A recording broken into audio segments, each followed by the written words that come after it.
क्या English English English लगा रखा है बे? 4 साल का था मैं जब मेरे पापा जबलपुर में किसी हलवाई के यहां काम करते थे। खुद तो कभी स्कूल गए नहीं, इसलिए अपनी गांड घिस घिस के मुझको स्कूल में भर्ती करवाया। अब कहने के लिए तो वो इंग्लिश मीडियम स्कूल था, लेकिन साले हमारे टीचर लोग खुद हिंदी में बात करते थे। हमारे स्कूल के लड़के एक दूसरे से यो व्हाट्स अप डो ऐसे बात नहीं करते हैं। क्या भौंक रहा है तेरा लंडा आजकल है?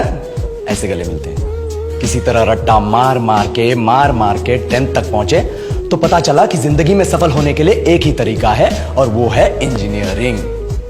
सब यही कहते थे। माँ बाप, टीचर लोग, गली का वॉचमैन भी हमसे पूछता था, और भैया कैसी चल रही है आपकी तैयारी? भग बेंचो, तुमको क्या करना है? इसलिए हमारे स्कूल के बच्चे हम सब पहुंच गए बकरों की तरह। मैं IIT, मैं NIT। अरे जिस बच्चे ने अपने बाप को जलेबी तलते देखा है वो तो यही सोचेगा ना कि जिंदगी में पैसा ही सब कुछ है। I did not choose this engineering life, sir, and neither did this engineering life choose me.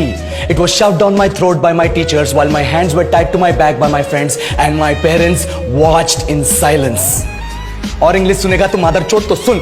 10th के बाद 2 साल लग गए इस कॉलेज में घुसने के लिए, कोचिंग में निकाल दिए। ना कुछ खेले ना कुछ सीखे, और 2 साल बाद जब यहाँ पहुंचे तो पता चला कि बड़े शहरों के कॉन्वेंट स्कूल के पढ़े बच्चे जब अंग्रेजी में बात करते हैं तो मरे हुए फूल भी खिल उठते हैं। आहा, हवा में ऑक्सीजन की मात्रा बढ़ जाती है इनकी अंग्रेजी सुन के। और पूरे कॉलेज की लड़कियां इन इंग्लिश स्पीकिंग लड़कों को अपना जीवनसाथी.com मान चुकी है। तुझे क्या लगता है? मुझे कभी लगा नहीं कि मैं अपनी अंग्रेजी पे काम करूं, अपने पर्सनालिटी पे काम करूं। बहुत लगा। ये चूतिया इंडस वैली सिविलाइजेशन का जो एजुकेशन सिस्टम बिठा के रखे हो, जिसमें हर साल में 10 सब्जेक्ट, हर सब्जेक्ट में theory, practical, viva, lab work, external, internal, majors, minors, assignment, project, thesis, गांड मार के रख लिया हमारी।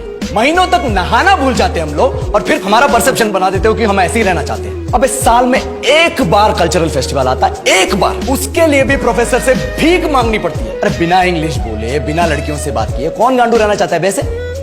पर टाइम कहाँ है कुछ सीखने के लिए? लगे पड़े कोडिंग सीखने, 3 लैंग्वेज सीख रहे हैं अलग अलग इंग्लिश छोड़ के। लेकिन जब प्लेसमेंट्स की बात आई तो सबको एप्टीट्यूड चाहिए, पर्सनैलिटी चाहिए, इंग्लिश स्पीकिंग चाहिए। It is not that we cannot speak English, sir. We are just very conscious of our diction and our pronunciation and we are not confident to speak in front of anyone else. If the curriculum was a little bit diverse, if the engineering colleges in our country focused on our all-round development instead of functioning like a goddamn factory that is just mass producing robots by killing their dreams and handing out degrees, I would not be sitting here in this pointless HR interview, the likes of which exist only in our country.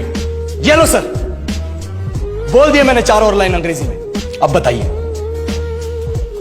क्या मैं आपके multinational company के लायक हूं? Do I have the potential to be a slave of your esteemed organization?